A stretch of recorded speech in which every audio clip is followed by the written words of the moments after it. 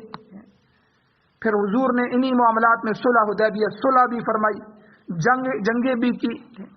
پھر حضور علیہ الصلوۃ والسلام کے جو ہے وہ آگے اولادوں کی، نواسوں کی شہادتیں بھی ہوئیں۔ اب حضرت علی رضی اللہ تعالیٰ عنہ کو شہید کر دیا گیا، تو نہ ہی حضرت علی غیب جاننے والے تھے، نہ ہی مشکل کشا ہیں، اپنی مشکل کا بھی پتہ نہیں ہے۔ اور حضرت حسین رضی اللہ تعالیٰ عنہ کو کربلا میں شہید کیا گیا، انہوں نے تو یہ نہیں کہا کہ اے میرے نانا جی یا رسول اللہ مدد، آپ آئیے میری مدد فرمائیے۔ انہوں نے بھی یہ نہیں کہا کہ اے میرے والد محترم یا علی مدد، آپ آئیے اور میری مدد فرمائیے۔ انہوں نے بھی یا اللہ مدد کہا۔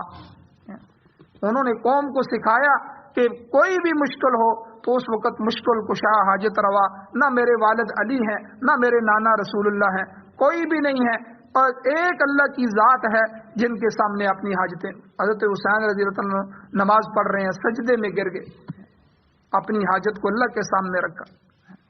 تو اس لیے کوئی ہستی بھی دنیا میں وہ حاجت روا مشکل کشا نہیں ہے اللہ کی ذات کے علاوہ۔ اس لیے اگر کسی اور سے حاجتیں مانگیں گے، کسی اور کو مشکل کشا کہیں گے تو اللہ جل شانہ اس پر سخت غصے ہوتے ہیں کہ میری ذات کے ساتھ کسی اور ذات کو شریک ٹھہرا رہے ہو، میرا ہمسر، میرا کف اور میرے برابر میں اس کو لا رہے ہو، میری ذات کو اس کی ذات کے اندر مان رہے ہو، میری صفات کو اس کی صفات کو دے رہے ہو۔ اس لیے یہاں اللہ نے واضح اعلان فرمایا ان اللہ لا یغفر ان یشرک بہ ویغفر ما دون ذلک لمن یشاء، اللہ شرک کو معاف نہیں کرتا، شرک کے علاوہ اللہ جس گناہ کو بھی چاہے گا معاف کر دے گا۔ اور اللہ نے یہ جو فرمایا کہ ان کے لیے آسمان کے دروازے بھی نہیں کھولے جاتے، لا تفتح لهم ابواب السماء ولا يدخلون الجنہ، نہ ان کو جنت میں داخل کیا جائے گا۔ اگر کوئی آدمی چاہے کلمہ پڑھتا رہے، چاہے جو بھی کرتا رہے، اگر شرک کر کے اس دنیا سے گیا تو اس کے لیے کوئی کبھی بھی، باقی جو گناہگار ہیں تو کبھی نہ کبھی اگر اللہ نے جو ہے کرم نہ فرمایا، فضل نہ فرمایا اور گناہگاری ہی کے اندر رہا تو گناہوں کی سزا بھگت کر بھی جنت میں چلا جائے گا، اس توحید کی بنیاد پہ، اس کلمے کی بنیاد پہ۔ لیکن اگر مشرک ہے، شرک کا شائبہ بھی ہے، تو مشرک کے لیے کوئی جنت نہیں ہے، وہ ہمیشہ ابد الآباد جہنم میں، ومأواہ النار، جس طرح اللہ نے یہاں فرمایا ان کا ٹھکانہ جہنم ہے۔ تو بہرحال مولانا شاہ عبد القادر محدث دہلوی رحمۃ اللہ علیہ، یہ شاہ ولی اللہ محدث دہلوی رحمۃ اللہ علیہ کا خاندان تھا، ان کے صاحبزادے تھے۔ انہوں نے قرآن پاک کا پہلا با محاورہ اردو ترجمہ کیا، اور آج سے تقریباً 250 سال پہلے یہ ترجمہ لکھا تھا۔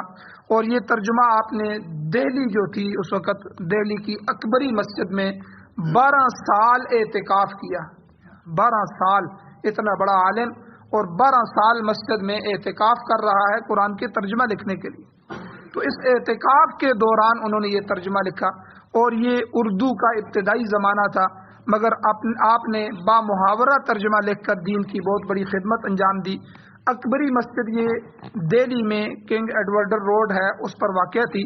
انگریزوں نے چونکہ 1857 جب تھا تو اس میں جو بڑی بڑی تحریکیں اٹھیں اور مسلمان انگریزوں کے خلاف اٹھے، اور یہ شاملی اور دوسرے میدانوں میں جو جنگیں ہوئیں، تو 1857 کی جنگ آزادی جب ہوئی تو یہ مسجد جو تھی یہ مرکز تھا مسلمانوں کے لیے۔ تو انگریز نے جنگ آزادی کے دوران اس کو گرا دیا، اس کو شہید کر دیا۔ اب یہ وہاں مسجد نہیں ہے، بہرحال یہ بڑی مسجد تھی، اور شاہ صاحب نے 12 سال اس میں اعتکاف کیا اور جو ہے یہ اردو کا ترجمہ لکھا۔ آپ اندازہ لگائیں علماء نے دین کی خدمت کے لیے کتنی قربانیاں دی۔ تو شاہ صاحب رحمۃ اللہ علیہ سورہ بقرہ کی ایک آیت ہے کہ وَلَا تَنْكِحُوا الْمُشْرِكَاتِ حَتَّى يُؤْمِنَّ، کہ تم نکاح نہ کرو مشرکہ عورتوں سے یہاں تک کہ جب تک وہ ایمان لے آئیں. وَلَا تُنْكِحُوا الْمُشْرِكِينَ حَتَّى يُؤْمِنُوا، اور اے عورتوں تم مشرک مردوں سے نکاح نہ کرو جب تک کہ وہ مومن نہ ہو جائیں، وہ ایمان نہ لے آئیں. اس کی تفسیر میں وہ لکھتے ہیں کہ اللہ تعالیٰ کی جو صفات مختصہ ہیں، جو اللہ کے ساتھ ہی خاص ہیں، ان صفات کو کسی دوسرے ذات میں مانا جائے تو یہ شرک ہو جائے گا. مثلا کوئی شخص یہ عقیدہ رکھے کہ فلاں شخص ہماری ہر بات کو جانتا ہے تو وہ مشرک ہو گیا، کیونکہ ہر بات کو جاننا، یہ عالم الغیب ہونا، غیب سے مطلع ہونا، یہ صرف اللہ کی صفت. باقی انباء الغیب ہیں، نبیوں کو جو وحی کی گئی یہ غیب نہیں ہے، یہ انباء الغیب ہے، یہ غیب کی خبریں ہیں. اس کی مثال اس طرح سمجھ لیں کہ غیب اسے کہتے ہیں کہ جو بندہ اپنی ذات کی حیثیت سے اس کے اندر ایک ایسی چیز ہو کہ اپنی ذاتی طور پر اس چیز کو دیکھ لے. اللہ تعالیٰ پوری دنیا کو، اور دنیا سے بڑے بڑے نظام یہاں موجود ہیں، ان سارے نظاموں پر نظر رکھے ہوئے ہیں. اللہ تعالیٰ کی ذات سے کوئی ایک پتا بھی اس کے ارادے کے بغیر ہل نہیں سکتا. ہر چیز کا علم اللہ کی ذات کو ہے. اب اگر کوئی کہے کہ اللہ کے نبی بھی اسی طرح غیب جانتے تھے یا فلاں ولی بھی اس طرح غیب جانتا ہے، اس کو یہ خبریں پتہ چل جاتی ہیں، تو یہ اللہ کی ذات کے ساتھ شریک ٹھہراتی. وہ صفت جو غیب جاننے کی، کلی غیب جاننے کی اللہ کو تھی، وہ ہم نے اٹھا کے کسی پیغمبر، ولی، نبی، کسی اور کو دے دی. تو یہ صفات کے اندر صفت یا شرک آ گیا. تو غیب یہی ہے کہ ذاتی طور پر بندہ علم رکھے، یہ ذاتی علم صرف اللہ کو ہے. باقی انبیاء پر اللہ تعالیٰ نے بہت سے علوم کھولے، بہت سی وحی کی، بہت سے پچھلی قوموں کے واقعات ہمارے قرآن مجید میں اللہ تعالیٰ نے بتائے جو ان لوگوں کو بھی نہیں پتہ تھے، اور بہت سے حالات اللہ نے لوگوں کے بیان کیے. یہ انباء الغیب ہیں کہ ان کی اللہ نے کہا کہ انباء الغیب نوحی الیک، یہ ہم آپ کی طرف وحی کرتے ہیں. اب ایک آدمی ٹیکسلا چوک میں کھڑا ہے، ایک تو میں یہاں سے بتا دیتا ہوں کہ فلاں آدمی چوک میں اس طرف کھڑا ہے، یہ غیب ہے کہ کسی نے آ کے مجھے بتایا نہیں، بغیر بتائے ہوئے میں اپنے علم سے بتا رہا ہوں. یہ اس طرح کا غیب صرف اللہ کو حاصل. اب نماز سے پہلے ایک آدمی مجھے آ کے ملتا ہے، لوگوں نے نہیں دیکھا، وہ آ کے مجھے بتاتا ہے کہ فلاں آدمی ٹیکسلا چوک میں فلاں طرف کھڑا تھا، ابھی میں مل کے آیا ہوں. اب اس نے غیب کی خبر مجھے دے دی. اب لوگوں سے یہ غیب ہے، ان کو لوگوں کو بھی نہیں پتا، مجھے بھی پتا نہیں تھا، پہلے میرے اوپر بھی یہ غیب ہی تھا، تو اس نے آ کے مجھے بتا دیا. اب میں درس کے دوران یا نماز کے بعد لوگوں کو بتاتا ہوں کہ فلاں آدمی چوک میں فلاں جگہ کھڑا ہے، تو یہ غیب نہیں ہے، یہ انباء الغیب ہے، غیب کی ایک خبر ہے جو کسی نے مجھے دے دی. تو پیغمبروں کو غیب نہیں ہے، پیغمبر اپنی ذات سے کسی چیز کا علم نہیں جانتے. اب دیکھیں اما عائشہ صدیقہ رضی اللہ تعالیٰ عنہ پر تہمت لگ رہی ہے، حضور پریشان ہے، پورا مہینہ پریشان ہے، صحابہ سے مشورہ لے رہے ہیں اور عجیب معاملات بن گئے. اگر حضور کو غیب ہوتا، غیب کا علم ہوتا، تو حضور کو پہلے سے ہی پتہ ہوتا کہ یہ تو غلط تہمت لگائی جا رہی. اسی طرح اور کئی چیزیں ہیں کہ حضور علیہ السلام اس میں پریشان ہو گئے، بلکہ وحی کے انتظار میں رہے. کافروں نے کئی سوال آ کے کیے تو حضور نے کہا کہ اللہ بتائے کہ تو میں تمہیں بتاؤں گا، وحی کا انتظار ہو رہا ہے. اور کئی دن حضور اس میں دعا کرتے رہے، اور وہی پھر آئی اور قرآن کی آیات اتری. پھر وہ غیب جو ہے وہ انباء الغیب بنا کے حضور کو بتا دیا گیا، وہ غیب کی خبر پھر حضور نے یہ خبریں دی. تو اس لیے ذاتی طور پہ یہ کہنا کہ وہ جس طرح اللہ کی ذات ہر چیز کو جانتی ہے بغیر اسباب کے، بغیر کسی کے بتائے ہوئے، اسی طرح کوئی اور ہستی بھی جانتی ہے، تو یہ شرک ہو جائے گا، یاد رکھیں. تو یہ صفت کے اندر جو ہے یہ آدمی مشرک ہو جائے گا، کیونکہ اس نے اللہ کی صفت غیر میں مان لی. اسی طرح قدرت تامہ، یہ اللہ کی صفت ہے کہ اللہ کو ہر ایک چیز پر قدرت ہے، وہ قادر مطلق ذات ہے، جو چاہے وہ کرے، اس کے سامنے کوئی رکاوٹ نہیں ہے. اگر یہی صفت کسی دوسرے میں مان لے گا، کسی نبی ولی میں، تو شرک کا مرتکب ہو جائے گا. فلاں آدمی جو ہے وہ بھی اسی طرح کرنے والا ہے، وہ بھی قادر مطلق ہے، اس کو بھی ہر ایک پر قدرت ہے۔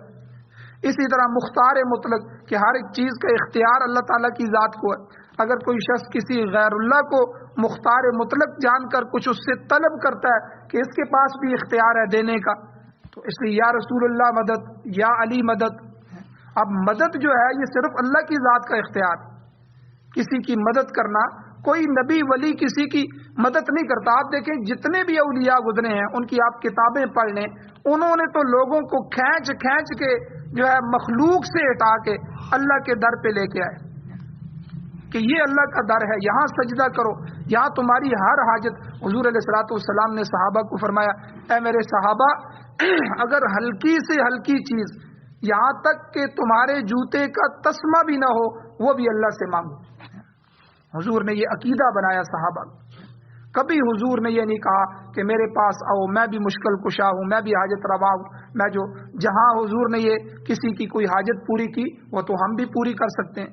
اس کو کہتے ہیں تحت الاسباب، کہ اسباب کے ماتحت کسی سے کوئی مدد مانگی جائے، کوئی قرض لے لیا جائے، کسی کو کہا یہ گٹھڑی اٹھا کے میرے سر پہ رکھ دو، اس نے مدد کر دی، کسی نے راستہ دکھلا دیا، یہ تو اسباب ہیں۔ اسباب کے تحت تو ہر ایک مدد کرتا ہے، لیکن ما فوق الاسباب، اولاد دینے والا، رزق کے معاملات کو حل کرنے والا، روزی دینے والا، اور اسی طرح کاروبار چلانے والا، یہ تو کسی کے بس میں نہیں، یہ تو ہر بندہ خود محتاج ہے۔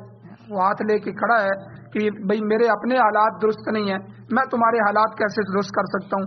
پتہ چلا کہ حالات درست کرنے والی کوئی اور ذات ہے۔ تو اس لیے کسی آدمی کے بارے میں مختار مطلق کا عقیدہ رکھنا، جس طرح اللہ کی ذات مختار مطلق ہے، تو یہ بھی مشرک ہو جائے گا۔ اگر کوئی کسی سے طلب کرتا ہے کہ اس کو بھی اختیار ہے تو یہ بھی گویا کہ شرک کر رہا ہے۔ اور اللہ تعالیٰ کے علاوہ کسی کو خالق سمجھنا، اللہ تعالیٰ کی ہم سب مخلوق ہیں تو کسی اور کی بھی مخلوق سمجھنا، یہ بھی شرک کے مترادف، کیونکہ خالق اللہ کی ذات کے علاوہ کوئی دوسرا نہیں ہے۔ کیونکہ اس بات کو جو دہریے ہیں، دہریوں کے سوا مشرک بھی تسلیم کرتے تھے، مشرکین مکہ بھی، کہ خالق صرف اللہ کی ذات ہے۔ غرض کے شرک کی مختلف قسمیں ہیں جس کے ذریعے اس کبھی فعل، برے فعل کا ارتکاب ہوتا ہے۔ تو اسی طرح عبادت کے اندر بھی شرک ہے۔ یاد رکھیں عبادت جتنی بھی ہے وہ انتہائی درجے کی تعظیم کو کہتے ہیں۔ انسان یعنی اپنی حیثیت کو گرا دیتا ہے۔ آپ دیکھیں جب بندہ رکوع کرتا ہے کسی کے سامنے نہیں جھکتا، وہ اپنے والد کے سامنے بھی نہیں جھکتا، لیکن اللہ کے سامنے آ کے رکوع کر دیتا ہے، اپنی حیثیت کو گرا دیتا ہے، عاجزی میں آ جاتا ہے، پھر سجدے میں چلا جاتا ہے، گویا کہ کسی کے پاؤں میں اپنا سر رکھ دیتا ہے، اپنے آپ کو بالکل اپنی حیثیت کو مٹا دیتا ہے، سجدے میں اپنے آپ کو گرا دیتا ہے۔ تو یہ عبادتیں ہیں۔ تو اسی لیے کسی کے سامنے جھکنا، رکوع کرنا یا کسی کے سامنے سجدہ کرنا اللہ کی ذات کے علاوہ کسی کے لیے جائز نہیں ہے۔ نظر ماننا، منت ماننا، یہ اللہ کی ذات کے علاوہ کسی کے لیے جائز ہے۔ رکوع اور سجدہ، اس طرح روزہ رکھنا، اللہ کی ذات کے علاوہ کسی اور شخصیت کے لیے روزہ رکھنا۔ تو عبادت جو ہے یہ بھی اللہ تعالیٰ کے ساتھ مختص ہے۔ سجدہ، رکوع وغیرہ عبادت کے ہی مظہر ہیں۔ اگر کوئی شخص اللہ کے علاوہ کسی دوسری ہستی کے ساتھ یہ معاملہ کرے گا تو مشرک بن جائے گا۔ اب ہمارے ہاں دیکھیں کتنے لوگ مزاروں پہ جا کے وہاں سجدہ کر دیتے ہیں، وہاں جھک جاتے ہیں۔ تو غیر اللہ کو کے سامنے عبادت کو پیش کرنا، کسی طرح کی عبادت بھی ہو، تو وہ سارے کے ساری شرک میں آ جائے۔ اسی طرح اللہ کے غیر کو نافع سمجھنا، نفع دینے والا، یا ضار سمجھنا کہ نقصان دینے، ضرر دینے والا۔ نافع اور ضار صرف اللہ کی ذات۔ کسی دوسرے کی ہستی کو نافع اور ضار، نفع دینے والا اور ضرر دینے والا، نقصان دینے والا ہستی سمجھ کر اس کے سامنے نظر و نیاز پیش کرتا ہے تو یہ بھی شرک ہے۔ مشرکین مکہ بتوں کے سامنے آ کے چڑھاوے چڑھاتے تھے، ہاتھ جوڑتے تھے اور اپنی چیزیں ان کو پیش کرتے تھے، پھر سب کچھ چڑھاوا رکھ کے پھر ان سے دعائیں مانگتے تھے، کیونکہ وہ ان کو نافع بھی سمجھتے تھے، ضار بھی سمجھتے تھے، یہ ہمارا نفع دینے والے ہیں، یہ ہمارا نقصان کرنے والے ہیں۔ تو اپنی مخلوقات کے نفع نقصان کا مالک صرف خدا ہے۔ کسی نبی، ولی، فرشتے یا بزرگ کے نام کی اگر نیاز بھی دے گا تو مشرک بن جائے گا۔ یہ کئی دفعہ گلی میں فقیر آ کے جو ہے نا وہ ندا لگاتا ہے، آواز لگاتا ہے کہ نظر اللہ نیاز حسین، یاد رکھیں یہ بھی شرک ہے۔ یہ اکثر رافضی اور شیعہ کا عقیدہ ہوتا ہے کہ وہ چونکہ حضرت حسین رضی اللہ تعالیٰ نے ہستیوں کو مشکل کشا سمجھتے ہیں، وہ ان سے یا حسین مدد یا علی مدد، یہ سارے انہی کے نعرے ہیں۔ تو اس لیے وہ کہتے ہیں قوم کو دھوکہ دینے کے لیے۔ حالانکہ یاد رکھیں نظر جو ہے یہ عربی کا لفظ ہے، ینظر قرآن میں بھی آیا ہے نظر ماننا، اور منت جو ہے یہ اردو کا لفظ ہے، نیاز یہ فارسی کا لفظ ہے، تینوں کا معنی ایک ہی ہے، یہ تینوں چیزیں ایک ہی ہیں، صرف تین زبانیں ہیں۔ اب ہمیں دھوکہ دینے کے لیے بھئی نظر تم اللہ کے لیے دے دو، نیاز حسین کی ہمیں دے دو، یہ گویا کہ وہ فقیر، اور ہم بھی اٹھا کے دے دیتے ہیں۔ پہلے اس کو پکڑو اور اس کو کہو یہ تم کیا کہہ رہے ہو، ہم سے تم پیسے بھی مانگ رہے ہو، آٹا مانگ رہے ہو، ٹھیک ہے، ہم تمہیں 10 روپے 20 روپے دیں گے یا جو بھی چیز دیں گے، تو ظاہر بات ہے کسی کو دینا، کسی حاجت مند کو یہ صدقے میں آ جاتا ہے، لیکن یہ تم کس عقیدے کے ساتھ مانگ رہے؟ نظر بھی اللہ کی ہے، منت بھی اللہ کے لیے ہے، نیاز بھی اللہ کے لیے ہے، اللہ کی ذات کے علاوہ نہ نبی نہ ولی نہ حسین نہ علی، کوئی بزرگ کوئی فرشتہ کوئی جن جو ہے کسی کے لیے بھی کوئی عبادت نہیں۔ اب یہ سارا جو ہے شرکیہ عقائد ہے، نظر اللہ نیاز حسین، نظر اور نیاز دونوں ایک ہی معنی کے ہیں۔ تو اس لیے صرف نیاز فارسی کا لفظ ہے، تو یہ اگر اس طرح کے لوگ بھی ہوں ان عقیدوں کو بھی اس کو کچھ نہ دیں، پہلے اس کو گلی میں کھڑا کر کے اس کا عقیدہ درست کریں کہ تو کس بنیاد پہ یہ بات کر رہا۔ تو بہرحال یہ عبادت میں شرک ہو جائے گا۔ قسم میں بھی شرک ہوتا ہے، شرک قسم اٹھانے میں بھی۔ مسند احمد اور ترمذی شریف کی حدیث ہے، اس کی روایت میں آتا ہے حضور نے فرمایا من اقسم لغیر اللہ فقد اشرک، کہ جس نے اللہ کے غیر کے نام کی قسم اٹھائی اس نے شرک کا ارتکاب کیا۔ اس لیے اللہ تعالیٰ کی ذات کی یا اللہ کی صفات کی قسم اٹھانی چاہیے۔ رب کعبہ کی قسم یعنی کعبہ کے رب کی قسم، یہ اللہ کی ایک صفت ہے، قرآن مجید اللہ کی ایک صفت ہے، اللہ کا کلام ہے، تو اس کی قسم بھی اٹھائی جا سکتی ہے۔ لیکن اللہ کی ذات کی قسم اٹھائی جائے، اس کے علاوہ تیری ماں کے سر کی قسم، تیرے باپ کی قسم، فلاں کی قسم، فلاں کی قسم، یہ مخلوقات کی قسم اٹھانا یہ بھی شرک کے اندر آتا ہے۔ حضور نے اس حدیث میں یہی فرمایا۔ محدثین اکرام فرماتے ہیں اگر ایسی بات تو ویسے ہی ردی میں نکل گئی تو شرک نہیں ہوگا، مگر اس حالت میں بھی سخت مکروہ بات ہوگی۔ اور اگر ذہن میں قسم اٹھاتے ہوئے وہی تعظیم ہوگی، اب جو ہم یہ قسم اٹھاتے ہیں نا، ایک انسان کوئی بات بھی ہم اس سے کہتے ہیں، وہ کئی دفعہ جھوٹ بھی بول دیتا ہے، لیکن جب ہم اسے قسم اٹھوانا چاہتے ہیں وہ قسم نہیں اٹھاتا۔ کیا وجہ ہوتی ہے؟ اس کو پتہ ہوتا ہے کہ اللہ کی جو عظمت ہے، اس عظمت کو سامنے رکھ کے میں اللہ کے نام کے ساتھ اب اس بات کو بیان کروں گا، اب میں اگر جھوٹ بیان کروں گا تو یہ بہت بڑا جرم بن جائے گا۔ تو قسم کے ساتھ کوئی آدمی بھی جھوٹ نہیں بولنا چاہتا۔ تو بہت سے بدبخت ہیں جو قسمیں بھی جھوٹی اٹھا لیتے ہیں، لیکن بہرحال اللہ کی تعظیم ہے تو اتنے بڑے نام کی اگر قسم اٹھائی جائے تو صرف اللہ کی ذات کی اٹھائی جائے، اللہ کے علاوہ کسی نبی ولی کی قسم اٹھانا جائز نہیں ہوگا۔ اگر ویسے ہی عادتاً ہی نکل گیا تو مکروہ ہے، سخت گناہگار ہے، اور اگر اللہ کی طرح ہی تعظیم اس کے ذہن میں ہے جو اللہ کے ساتھ مخصوص ہے تو قسم اٹھانے میں بھی آدمی شرک میں چلا گیا۔ ایک موقع تھا، حدیث میں آتا ہے کسی موقع پر حضرت عمر رضی اللہ تعالیٰ عنہ نے باپ کے نام کی قسم اٹھائی، حضور علیہ الصلوۃ والسلام نے فوراً ڈانٹا، اصلاح فرمائی۔ حضور نے فرمایا لا تحلفوا بآبائکم ولا بالطواغیت، نہ اپنے باپوں کے نام کی قسم اٹھاؤ، نہ طاغوت یعنی شیاطین کے نام کی، بتوں کے نام کی قسم اٹھاؤ۔ حضرت عمر رضی اللہ تعالیٰ عنہ فرماتے ہیں کہ اس واقعے کے بعد نہ میں نے خود کبھی ایسی قسم اٹھائی، نہ کسی دوسرے کی قسم نقل کی کہ فلاں شخص ایسی قسم اٹھاتا ہے، مجھے اس سے ایسی نفرت ہو گئی۔ حضور نے اصلاح فرما دی۔ اسی طرح بعض اوقات بسم اللہ میں بھی شرک ہوتا ہے۔ اگر کوئی شخص کوئی جانور ذبح کر رہا ہے تو ذبح کرتے ہوئے اللہ کے نام پہ ذبح کیا جائے۔ یاد رکھیں کوئی جانور بھی ذبح کرنا ہے تو بسم اللہ جو ہے، بسم اللہ اللہ اکبر، اللہ کے نام کے ساتھ ذبح کرتا ہوں، اللہ ہی سب سے بڑی ذات ہے، اللہ اکبر کا معنی یہ الفاظ سکھائے گئے۔ تو اس لیے اللہ کے لیے ہی جانور ذبح کیا جائے، اللہ کے غیر اللہ کا نام نہ لیا جائے۔ اگر کوئی شخص کسی جانور کو ذبح کرتے ہوئے اللہ کے نام کے ساتھ غیر اللہ کا نام لے لے گا تو تب بھی یہ شرک کے اندر مرتکب ہو جائے گا۔ جیسے کوئی آدمی کہتا ہے بسم اللہ و اسم محمد، میں اللہ اور نبی کے نام کے اوپر ذبح کر رہا ہوں، یا فلاں پیر دستگیر کے نام پہ میں ذبح کر رہا ہوں، تو یاد رکھیں ایسی صورت میں ایک تو یہ شرک ہو گیا اور یہ آدمی مشرک ہو گیا، دوسرا یہ جانور مردار ہو گیا. یہ جو کہنے والا ہے یہ مشرک ہو گیا اور جانور مردار ہے. جس طرح جانور حرام ہو جاتا ہے یہ جانور بھی حرام ہے، اس کو کھانا جائز نہیں. تو صحیح ذبح صرف اللہ کے نام سے ہوتا ہے، اللہ کا نام لیا جائے. غیر اللہ کے نام پہ جو ذبیحہ ہوگا، جو جانور ذبح ہوگا، وہ مردار اور حرام ہو جائے گا. تو یہ اس میں اللہ کے نام کے ساتھ بسم اللہ میں بھی کئی آدمی اس میں شرک کر دیتے ہیں. اسی طرح دیگر کئی اور اقسام بھی ہیں، انشاءاللہ اگلے درس میں بیان کی جائیں گی. کچھ مسائل اور بھی ہیں. اللہ تعالیٰ سے دعا ہے اللہ تعالیٰ ہمیں عمل کی توفیق عطا فرمائے. آمین. الحمدللہ رب العالمین والعاقبۃ للمتقین والصلاۃ والسلام علی رسولہ النبی الامی الکریم. یا اللہ ہماری کمیوں کوتاہیوں کو معاف فرمائیے، درگزر فرمائیے، صغیرہ کبیرہ گناہوں کو معاف فرمائیے. یا اللہ ہمارے ایمان کی حفاظت فرمائیے. یا اللہ کفر سے، شرک سے، نفاق سے، یا اللہ گناہوں سے، صغیرہ کبیرہ گناہوں سے، ہر طرح کی برائیوں سے، یا اللہ اپنی ناراضگی والے بدعمالیوں سے، یا اللہ اپنی ناراضگی سے ہمیں محفوظ فرما. یا اللہ اپنی اتباع نصیب فرما، اپنے نبی کی اتباع نصیب فرما. یا اللہ قرآن و سنت کو پڑھنے، پڑھانے، سننے، سنانے، سمجھنے، سمجھانے کی اور اس کی اشاعت کرنے کی اور پوری دنیا میں اس کو غالب کرنے کے لیے یا اللہ ہمیں اپنی جان، مال، عزت، آبرو کے لیے یا اللہ قبول فرما.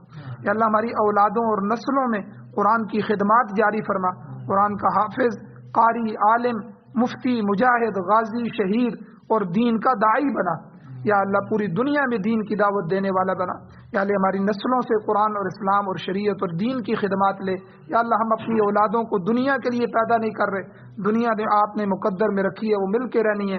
یا اللہ فقیروں کو بھی آپ دے رہے ہیں اور کئی یتیموں کو آپ ہم سے اچھا پال رہے ہیں، یہ ان کا کوئی سہارا بھی نہیں ہے. یا اللہ روزی تو آپ نے مقدر کر دی ہے، ہمیں دنیا کے پیچھے نہ بگا. یا اللہ ہمیں اپنے در سے بھی دور نہ فرما، در در کی ٹھوکروں سے محفوظ فرما، اپنے در کا محتاج بنا، اپنی ذات کا بھکاری اور محتاج بنا. یا اللہ شرک سے ہماری حفاظت فرما. یا اللہ شرک کو ہماری نسلوں کو شرک سے پاک فرما. یا اللہ توحید پرست بنا. یا اللہ پوری دنیا میں جب تک ہماری نسلیں آئیں، یا اللہ ہزاروں سال تک، یا اللہ قیامت تک ہماری نسل میں کوئی مشرک پیدا نہ فرما، بد عقیدہ آدمی پیدا نہ فرما. یا اللہ دین کا خدمتگار بنا.